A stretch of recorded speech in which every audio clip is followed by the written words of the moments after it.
Well, good morning, everyone. Greetings from Fairfield, Iowa. Welcome back to our cool Victorian house.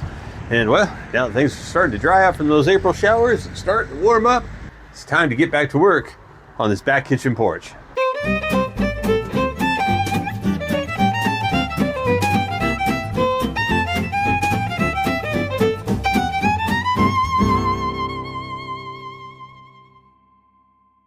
Now, when we first moved in, we had a lot of overgrowth. We had a tree growing up through these back stairs, which I immediately removed. That wood was in pretty bad shape.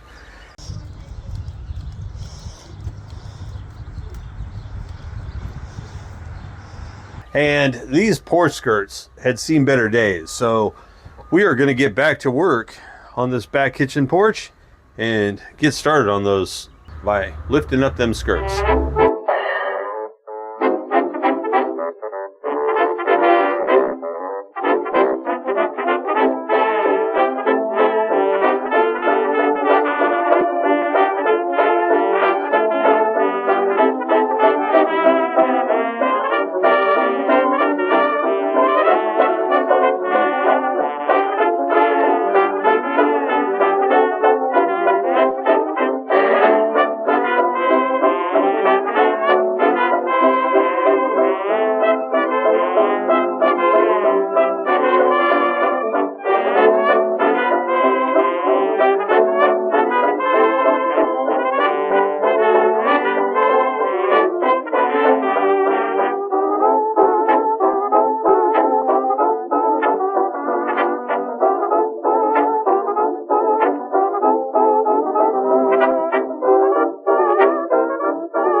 Hey, you're just in time.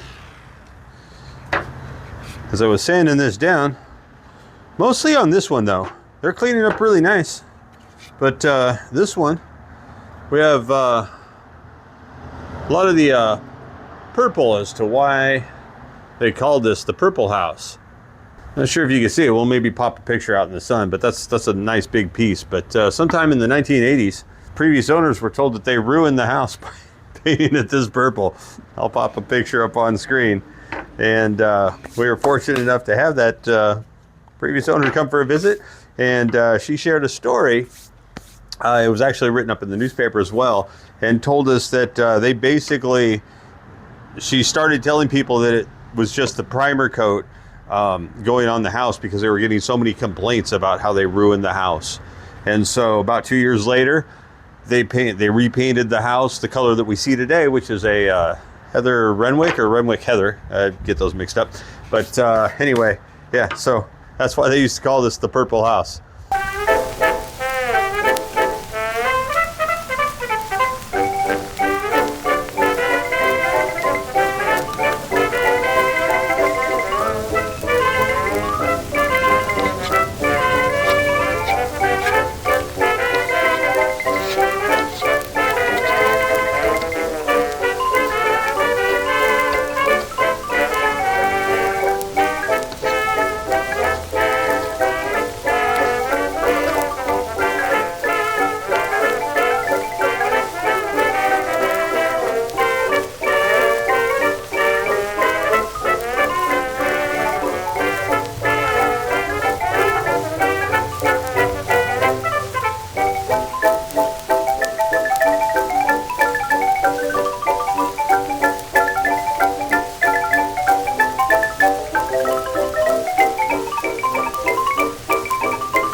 Now the next thing we need to look at, because these porch scripts I'm pretty sure are original, but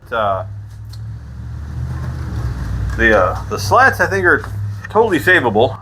They were in pretty decent shape and cleaned up really nice. But these frames, yeah, these frames are not.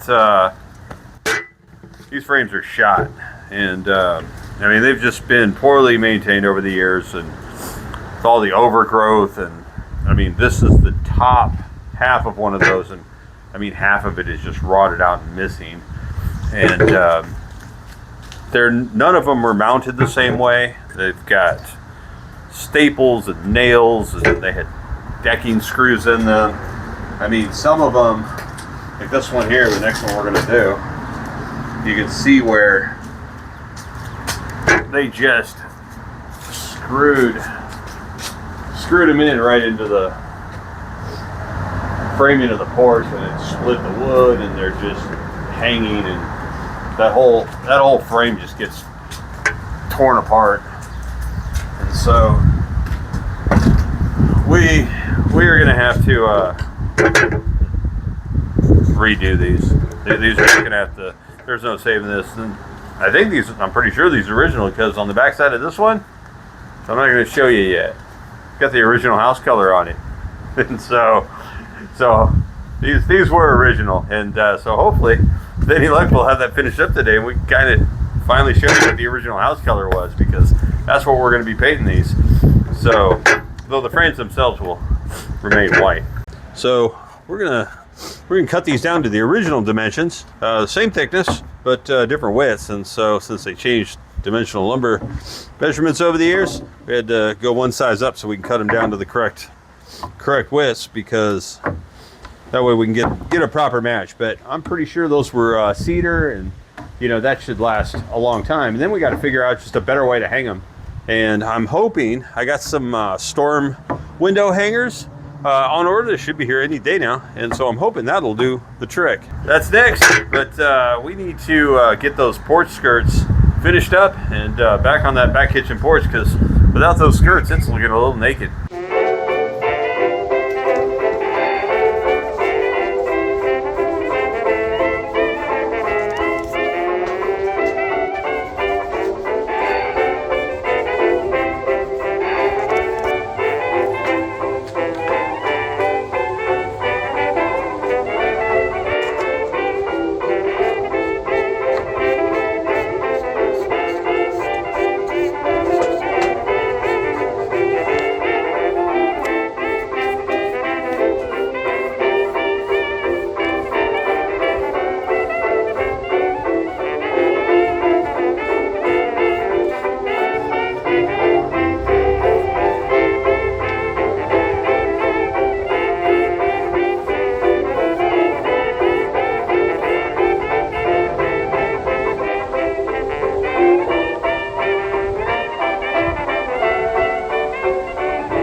Next day.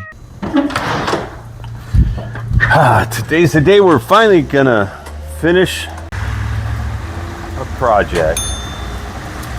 Tut tut, looks like rain. Tut tut, it looks like rain.